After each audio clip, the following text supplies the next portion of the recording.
سلام دوستان، نشر نوبتی برنامه ما درباره بازی جام جهان 2026 از سری دستای گروه جی آغاز می‌گردد.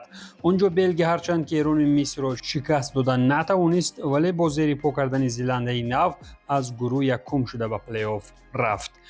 مصر هم به خاطر پیروزی بر همسایه کشور استرالیا توانست کیزنه دوم گیرد، ولی ایران باشد هرچند که گریه و دو فیغان هم کرده باشد و اوید ناعدالتی ها سر ناراضگی هم بالا کند، خود در این قضیه عیبدار است. برای برآمدن از گروه باید که مثل بلژیک و مصر زلند نو را شکست دادن ضرور بود. بازی ایرانیان ضد بلژیک البته که شایسته تحسین بود، ولی در بازی با مصر گلی که در دقیقه آخر زده شد واقعا هم آفساید بود. کسی ایران را در این بازی چپ نگرفته بود و درباره نامردی از جانب فیفا هم نباید بهانه جست. طارمی درباره شرایط سنگین منتخب ایران در جام جهان گفت، ولی نباید فراموش کرد که محض خود ایران مکانی بعضی تمرین را از امریکا به مکزیک برد.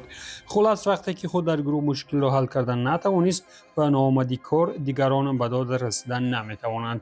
البته که استرالیا و الجزایر خواستند مساوی کنند، زیرا هر دوی دستارا همین مساوی برایشان فایده میکرد و دیگر آنها پروای منتخب ایران را نداشتند. البته گپسری خود عرب ها در سیمای مصر و الجزایر هم میرود که برایت هیچ دست دراز نکردند. در گروه ایج باشد فلاکتی بزرگین به پلی آف نرفتنی اوروگوای است. اوروگوای که نه عربستان سعودی را شکست داده نتوانست و نه بر کابو ورده ظفر یافت و بعداً از اسپانیا با خطای دروازه‌بان سابقه‌دار موسلرا شکست می‌خورد. مارسلو بیلسا اکنون با فدی والورده و داروین نونیز و دیگران فقط علمی دیل تازه می‌کنند و خلاص و البته که به وطن هم رسیدند. در آمدی گپ یکی از قهرمانان این موندیال جهانی دروازه‌بان 40 ساله کابو ورده وزینیا گردید که هم 25 میلیون جمع کرد و هم مادرش را به امریکا آورده توانست و هم دستش بدون یگان پیروزی به پلی آف برآمد و در آنجا نیز مقابل ارژانتین و مسی بازی شایان نشان داد. در گروه ای جالبیت خود در گلزنی‌های هالند و مباپه و دمبله بود.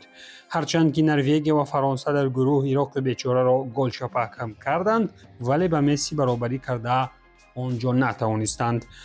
در این گروه فرانسه با نتیجه 100% یکم شد و نروژ در زینه دوم قرار گرفت. عراق باشد مثل عربستان سعودی از زمره دسته‌های آسیایی گردید که در گروه از آخران یکم شدند. در گروه جی ارژانتین با مسی هم نتیجه 100% و هم رکورد 200% گذاشت. مسی اول ضد الجزایر خطری کرد، بعداً به دروازه استرالیا 2 گل زد و سپس به دروازه اردن از ضربه جربوی 1 گل دیگر زد. مسی اکنون با 19 گل بهترین نشانزن جام جهان گردید و جوانان هیچ نمیتوانند با او برابر شوند. مسی البته در پلی آف گل 20 را هم به دروازه کابو ورده زد، ولی مباپه باشد او را در این سیما دریافت کرد. استرالیا هم در آمدی گپ یک علاج کرده از این گروه جای دوم گرفت، ولی اردن باشد در اول جام جهانی فقط به دروازه‌اش گل حساب کرد. در گروه کا باشد گپ اساسی سری پرتغالیا و رونالدو بود. رونالدو اول وقت پیروز نشدن بر کنگو نشان داد که خودخواهیش دیگر ارزش پای چپی مسی را هم ندارد. بعد جنجال‌های داخلی پرتغالی‌ها دسته مارتینز و رونالدو البته ازبکستان را 5-0 شکست دادند و رونالدو از بازگشت خود صدا بلند کرد. ولی چطوری در بازی با کلمبیا دیدیم باز هم از دست کریرا خاک نآمد. پرتغالیا با همین در گروه دوم شد. ازبکستان باشد با کاناوارو در اولین جام جهان با 0 گل و 2 گل تاریخی راست به تاشکند آمد و در آمد دیگر پول شامورادوف در مرحله گروهی جام جهان 26 البته زیباترین دانسته شد. در گروه ال که آخرین بود، انگلیسان نوابسته از مساوی با گانا در دور دوم از گروه با اشغال زینه اول بیرون شدند. خرواتیا بعد انگلیا جای گرفت و گانا باشد با 4 گل خویش از 3 بازی موقع سوم گرفت. خلاص از میان 8 گروه راحت گرفته به پلی آف ایران و کره جنوبی 9 و 10 شدند و راه سمت خانه پیش گرفتند.